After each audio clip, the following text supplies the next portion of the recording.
Sorry, those few seconds were for my friends who just laughed incessantly at the previous comment. Anyway, the test results would come in a week, and that week sucked. A lot.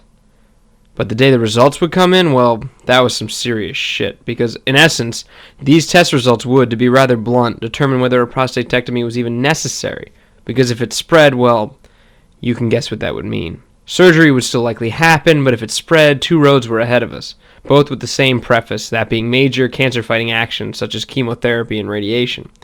That would then diverge into two roads, one road being called remission, and the other, not. And all of these thoughts swirling inside the heads of my family and friends and loved ones, and in a particularly personal case, my crazy little brain. To rewind a bit more, you see, my father is and was a workaholic.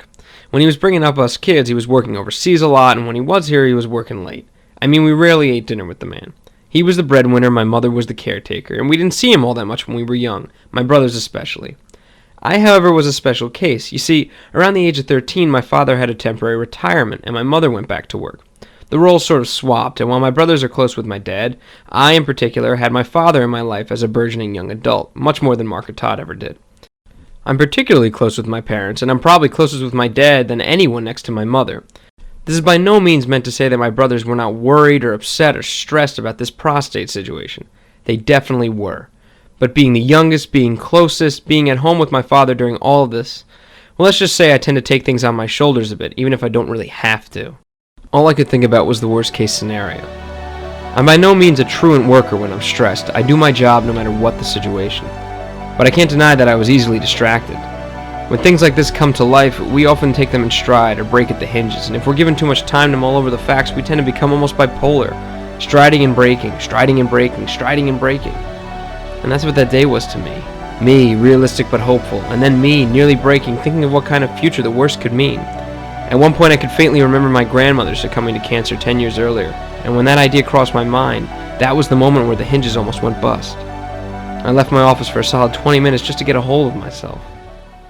And then there was the call. No spread. I remember the moment very clearly and probably always will. I was standing in the middle of my building lobby, tears in my eyes, taking the phone from my ear and doing punches in the air. Take that, cancer, who's your daddy?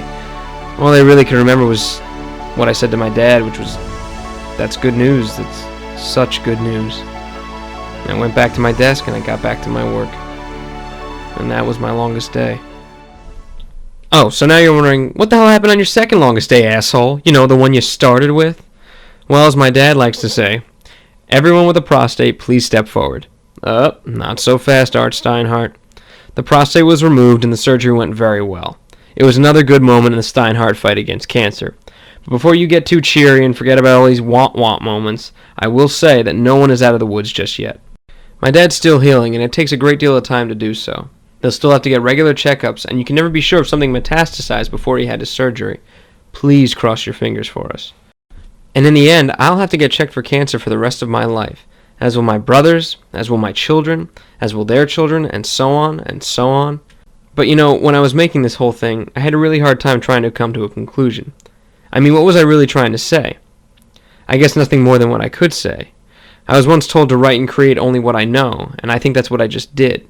I didn't do this to be preachy, I didn't do this to increase cancer awareness, although that doesn't hurt, and I didn't do this to induce guilt in anyone. I just really wanted to tell you about my longest day and what made that day so long. So yeah, I basically just came here to bitch.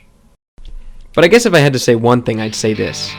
My family and I were lucky enough to have our friends and loved ones with us on these rough days, weeks, and months. And those stand out as the biggest memories of all. The emails, the texts, the voicemails, the visits, everyone who adamantly demanded I let them know what was up.